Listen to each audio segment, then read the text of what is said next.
Hey gang, Ronin here, welcome on back to the Retrocade and another edition of Suckerpunch Sunday. And for this week, we're going to do something a little bit different and go back to the PlayStation 1 and play a game that is part of an anime that I have never seen before, but it is certainly one of the more popular ones, especially in the US, in the past 10 to 20 years.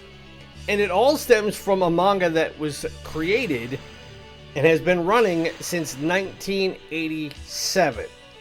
We are going to play JoJo's Bizarre Adventure. Now, if you do not know anything about this game or this anime, don't worry, I genuinely did not know much about it either. How this game works and where it is set in the pantheon of this story, and it is JoJo's Bizarre Adventure is one of the longest running manga series ever.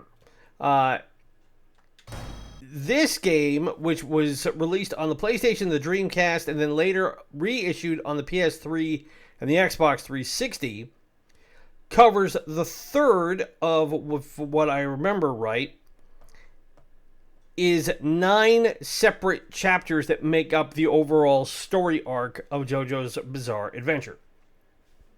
Now, this anime, if you don't know it, essentially it is It's a twist on a Western-style, modern-day martial arts anime that spans different generations. So the titular character of JoJo is not one person. It is with each sequential generation that passes, the protagonist adopts the nickname of JoJo. So what we're going to do over the course of the next half an hour or so is we're just going to play this game and try it out. And I might as well just go ahead and do the Super Story mode. Now, as big of an anime fan as I am, like I said, I've never watched an episode of JoJo's Bizarre Adventure, nor have I read a page of the manga. To date, and it is still going on, there's new issues that came out in the last month or so.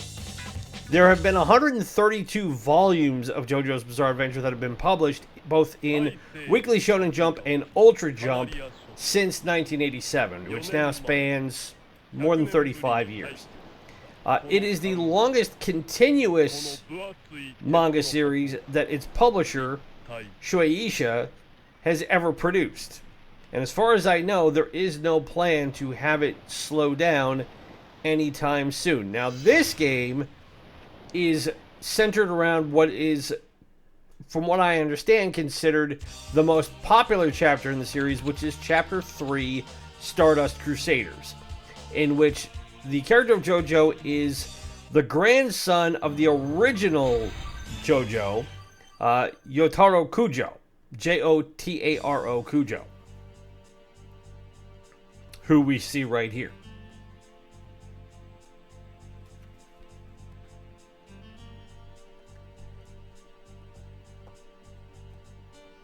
Now, I'm not going to worry too much about reading all the subtitles in this one because I've got a lot of ground to cover in this. Now, this original game has 14 playable characters that you can utilize, and it is actually a port of a game that was released in 1998 in arcades on the CP System 3 arcade board. And it was simply known outside Japan as JoJo's Venture, and then the reissued version that came out in 1999 was JoJo's Bizarre Adventure Heritage for the Future, which was the last game released on the CPS3 arcade board. So this is the console port for the PS1 based on that final version. And then the one that was reissued in 2012 is a high-def version of this game that, again, you can get on the PlayStation Network or on Xbox for the Xbox as well. But now it just becomes a standard issue fighting game. Now, as you see, JoJo and my opponent here have what are called stands. I'm going to pause this really quick just so I can give you an idea of how this works. So the whole point of this game is that each of these characters, their martial art is built around what is called a stand, which is essentially a spiritual being that gives them extra power. And like I said, in this game, you have 14 characters to play with, and then when they updated it, they added 8 more to make it 22. So from then on, and this is all built on the Street Fighter 3 engine, which means in terms of fluidity of movement and whatnot, you should be able, if you're familiar with that game, have no problem adapting to it.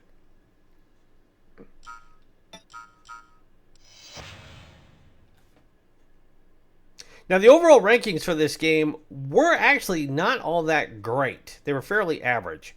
Game Rankings gave the Dreamcast version a 76%, while the PlayStation version, which I'm playing again, is a 74%. And actually, the remasters scored lower. The PS3 version was a 62%, while the Xbox 360 version was a 63%.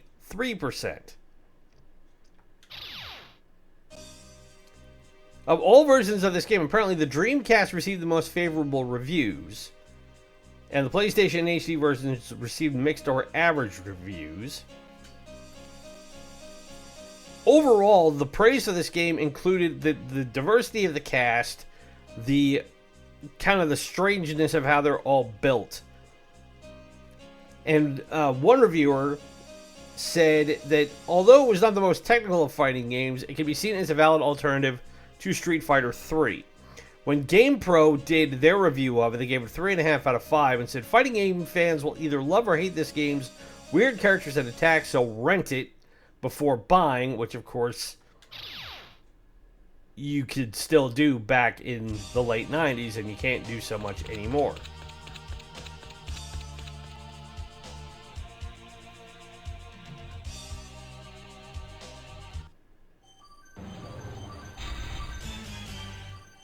Who's going to judge this? So now Yotaro. Yet you must be a Stand Master. This is Kakyoin.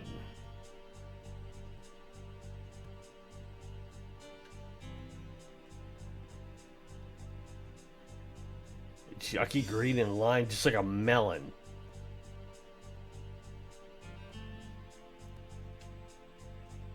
Now, one thing that I do find in this game, and what I find in the anime in general, is that there are a lot of things that I see in common, although purely on a superficial level, with Hokuto no Ken, also known as Fist of the North Star, in that the characters are slightly over-exaggerated in terms of physique and posture and all the things that go into making Fist one of my favorite anime that I watched as a kid.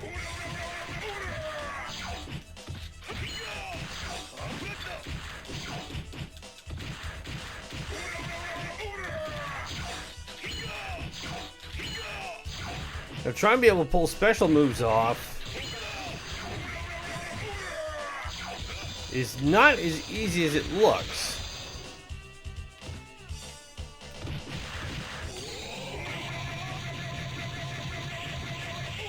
But I managed to pull that one off pretty well. And we're going to do it again. Now, something else that I did love about this era of fighting games is that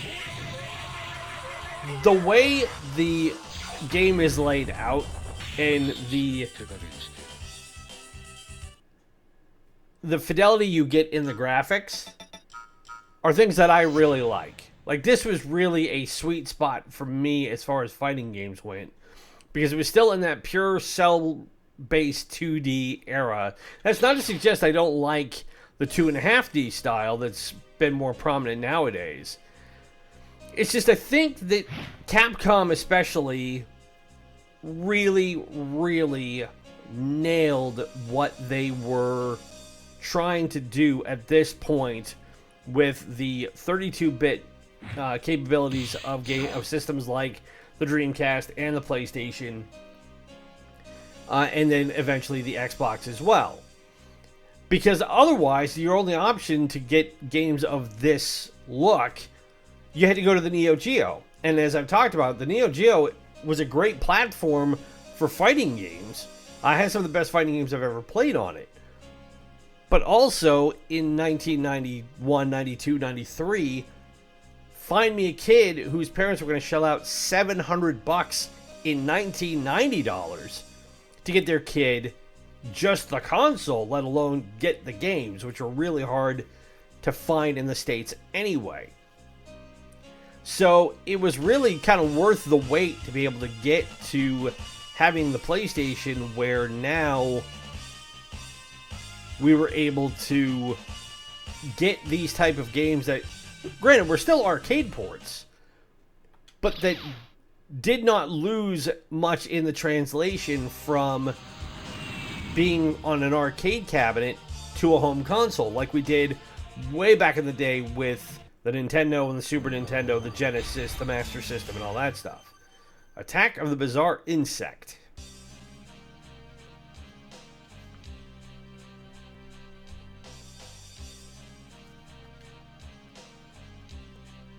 And he's got a big, ugly looking... No, it's a stag beetle. And it's a stag... Great, we have beetles on a plane. Forget snakes, we got beetles now. Now, from what I understand about JoJo's Bizarre Adventure, it is an anime, and it's a series that does not take itself too seriously.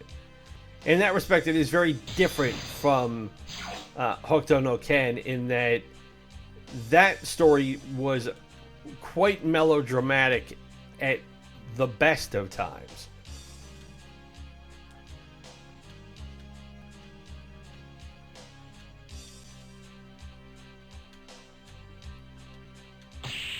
Oh! Smack to the head. Can handle this stand wielder of this type without a problem. Okay, well, we're about to find out, I guess.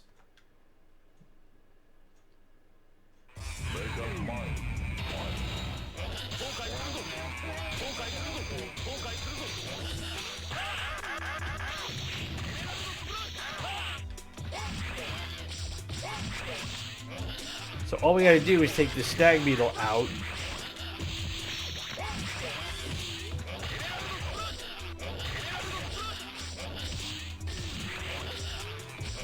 And we should be able to get through this. Ow.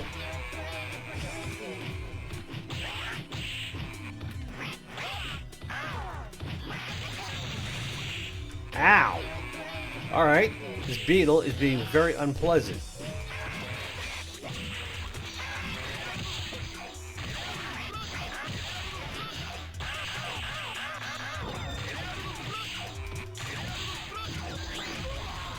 Ooh, and it took me out. I have been whooped by a stag beetle.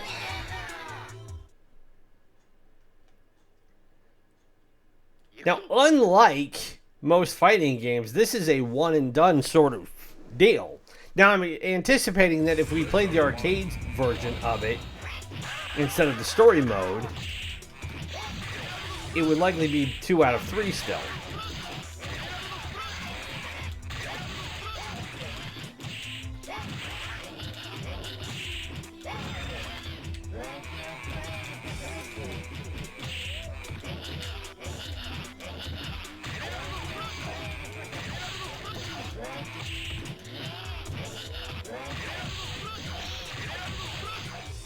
Now, as long as I stay away from that frickin' proboscis of his, which I didn't do right there, let him go full alien on me.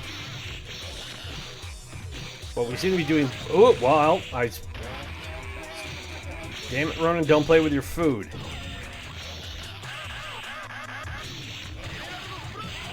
There we go.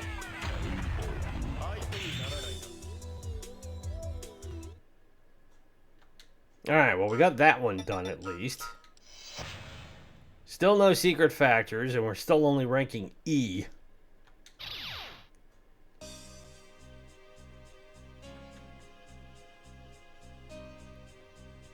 Disgusting stand for a disgusting person.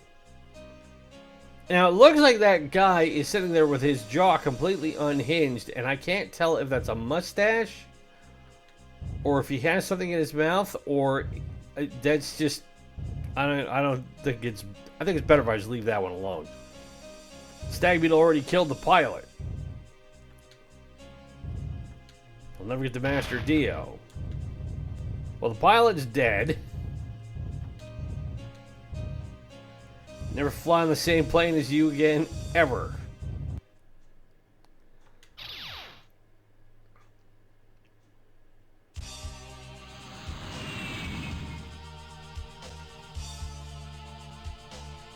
So this story mode essentially follows Stardust Crusaders, which would completely make sense since that's the anchor point of this entire story. Now we have Polnareff.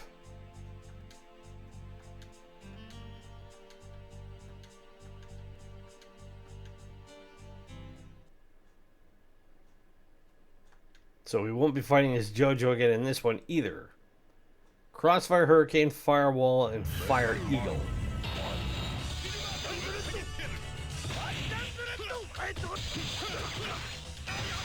Ooh, and he's got a fencer for a fighter. Or for a stand. But I have a guy who can do flaming kicks.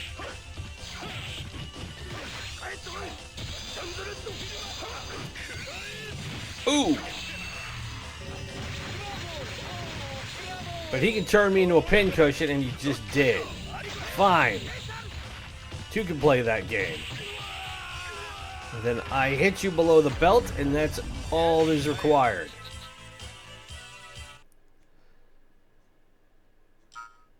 Okay, I don't know what that loading screen was, but that was more a little disconcerting.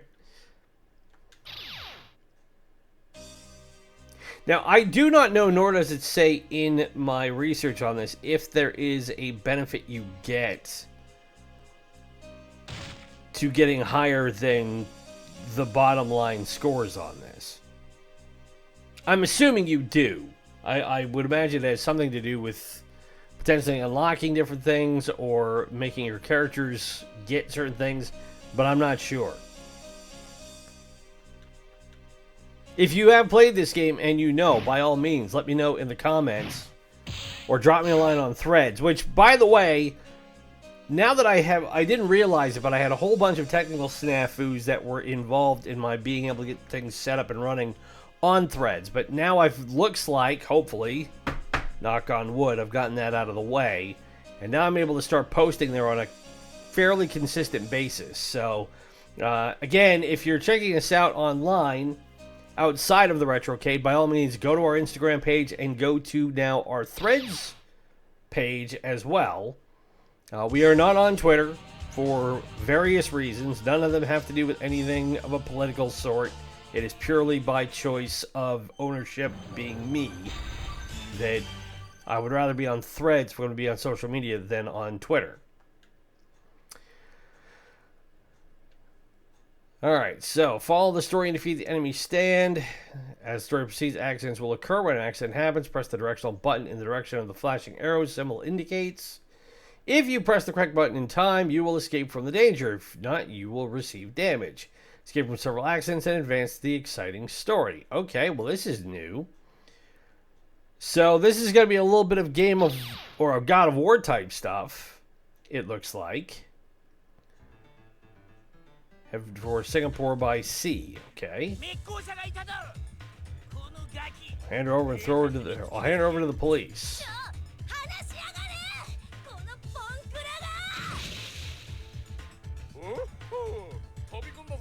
She jumped into the sea. There's quite a few sharks living in the area. Candygram. Okay, we're gonna have to jump in and fight sharks now?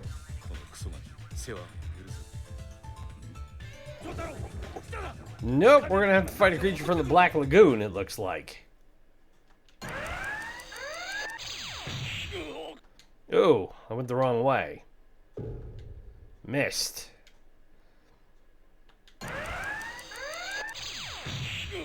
Ooh, man, you gotta really, really get this nailed.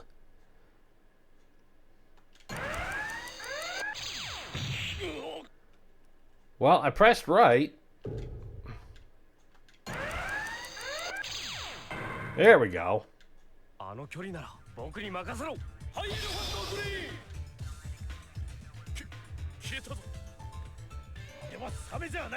That's not a shark, it's a stand.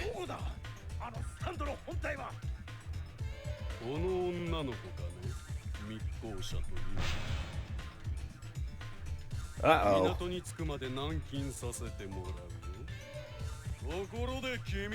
Hey, you smoking on the deck is prohibited.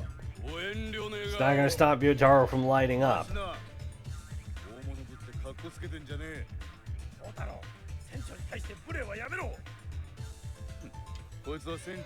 He's not the captain, I just figured that out. He's the one who controls the stand.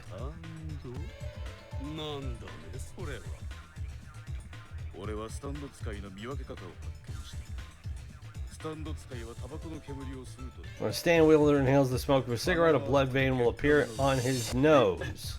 What? That's the stupidest thing I've ever heard. You gotta be kidding me. Oh, we just found out who the stupid one really is.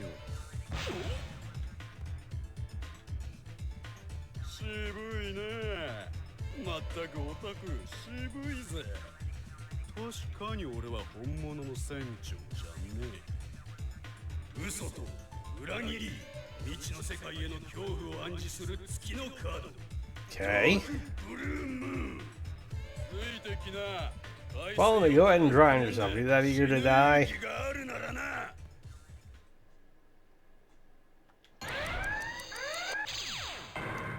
We get out of the way of that one.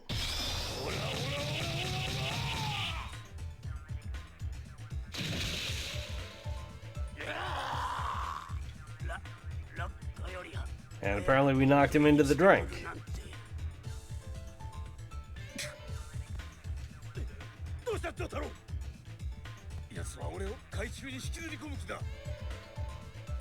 So we're gonna have to fight him under the water.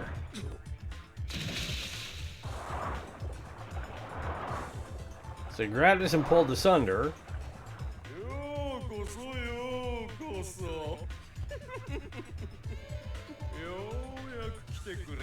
Dark Blue Moon thrives within these depths. Of course it does.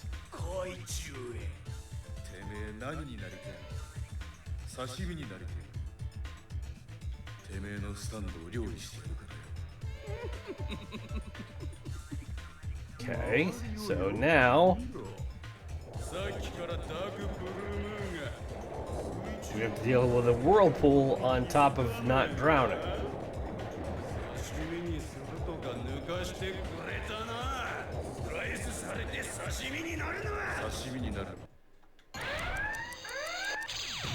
Whoop! I went the wrong way. I'm running out of life here. I'm down to 30.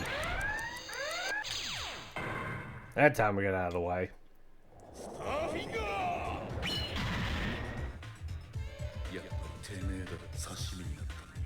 You've just been dished out and given a deep 6. Alright, does that mean we're finally done with this bit? And we got a C out of it. Alright, now let's see if we're back to the fighting.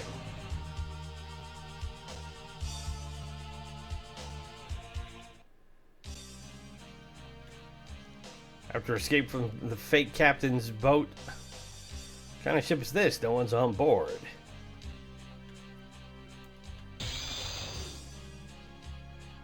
There's a big old ape here.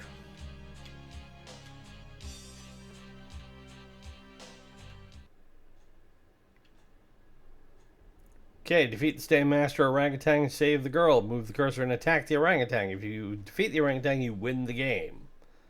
So we have to move left or right and hit square or circle to shoot. Are you ready? Go!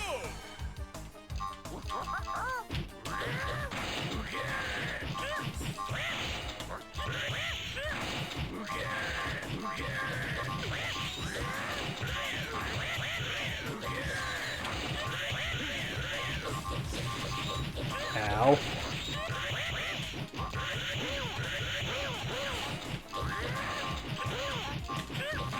So we just gotta be able to keep it from hitting us with stuff. Oh, crap. Knew that was going to happen.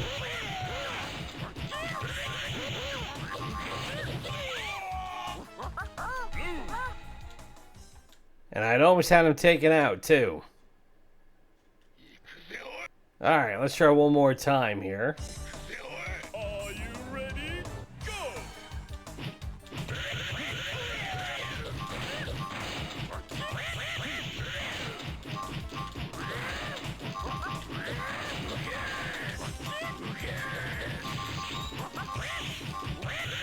Meanwhile, back at the wrench.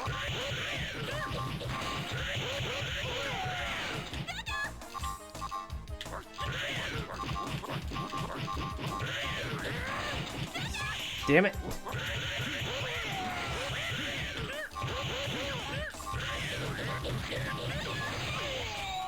Ah! You're trying to get the pattern recognition down and hoping that you can figure it out. And I had it. Because I know she's going to pop up right in the down center.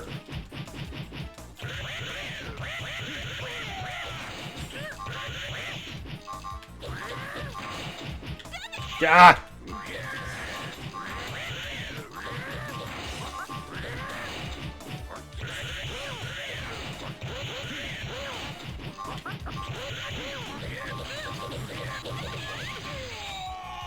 Man, that was even worse. So if you hit her once, it looks like you lose half your life. You hit her twice, and that's it. So let's try this one more time here.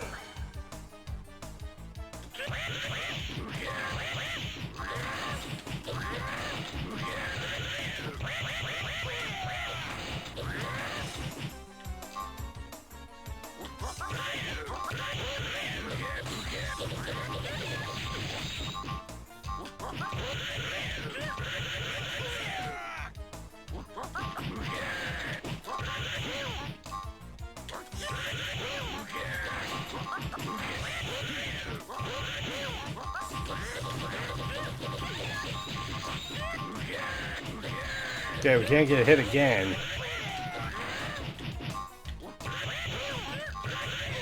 There we go.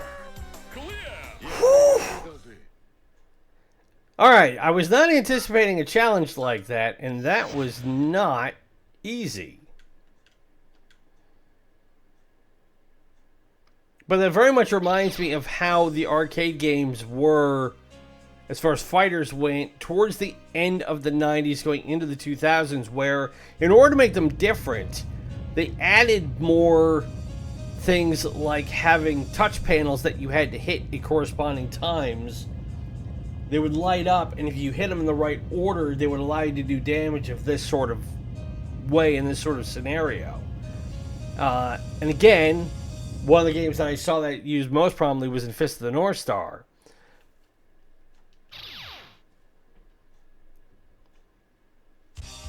And I can only imagine how expensive those cabinets were and how many times they had to be replaced. Because I saw kids wailing on those things. And you didn't need to. Okay, somebody crawls out of the pocket fridge.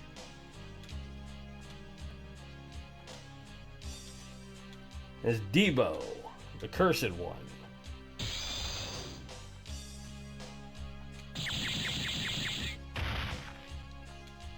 You're so slow. However, you will be cursed.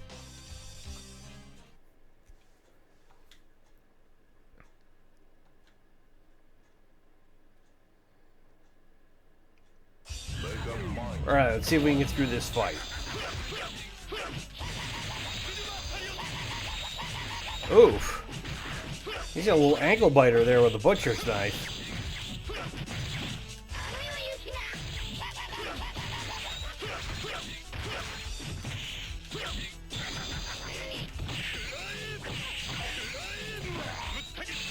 And instead, we are going to light him up.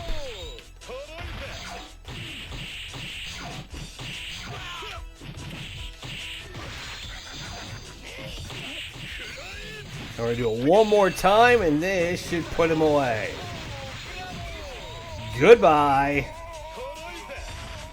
So long, Debo. Okay, I like pull and rev.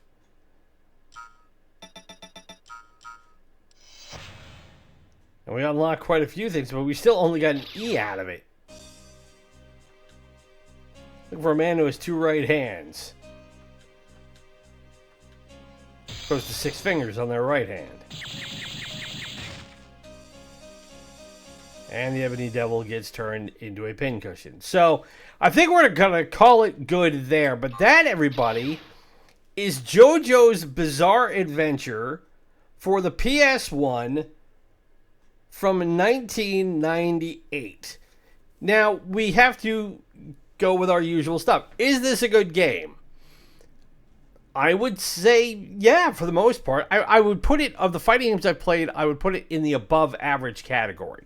It's got enough going for it in terms of gameplay, and that they decided to be different in breaking up the usual one-on-one fights to have those sorts of God of War style move out of the way at a certain time. The battle with the orangutan is different, and that was interesting for me because it gives you a different skill set that you have to work on if you want to progress through the game. I think the characters on the whole, if I knew more about the anime itself, I would have more reason to get invested in it. If you're a fan of this, like they said in the reviews, you're either going to love it or hate it. And if you are a fan and you played this game, let me know. If you're a fan and you played it and you didn't like it, let me know. But I think, is this a game that they could make nowadays?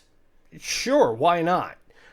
Would they make it the same way? Doubt it. They would probably go with the 2.5D and make it less cell shaded like it is here, and go with more of the modern style of how these games are made. Would that be a benefit or a hazard? That I don't know. But there's always going to be an audience and a demand for good fighting games, and fighting games that are not of the same mold. We're seeing that with Street Fighter 4, Street Fighter 5. Now we're seeing that with Mortal Kombat 1, of how they're going back and taking these classic franchises and revitalizing them from modern audience with, granted, various results. I have not heard great things about Mortal Kombat 1, even though I haven't had a chance to play it yet. So, but if you like this, and I did hope you have, or hope you did, rather. Best way to show it, hit that like button, subscribe to the channel. If you're new, ring the bell to be notified of the latest content. It is late in the evening, and I'm more than a bit tuckered out, so I'm starting to get off the rails here a little bit, so I won't waste too much more of your time. But I do have a little bit of house cleaning to get to before we go this week.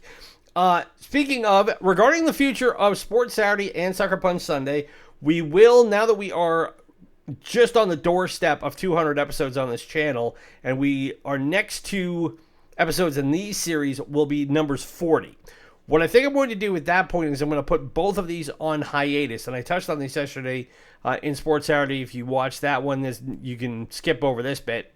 But because, in keeping in line with our poll question of if you want to see me try and take a stab at going into the Dark Souls universe with Dark Souls Remastered as a way to help celebrate hitting 200 episodes on this channel, you can still vote yes or no on that, but I think for the purposes of being able to create that content alongside the next playthrough I have planned, I'm going to put Sports Saturday and Suckerpunch Sunday on hold for a little bit to get through those, and then I'll bring it back down the line. I still have a ton of sports games, I still have a ton of fighting games, but the one thing that I am worried about is overwhelming myself with trying to get too much stuff done in a week.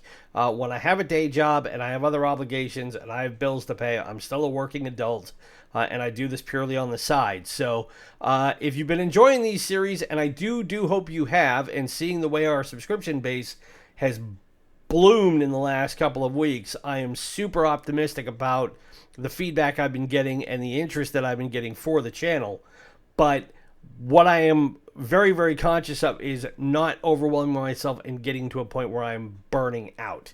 So it's a long way of saying we're going to put these on the shelf for a little bit, let them recharge while we move on and do a couple other things.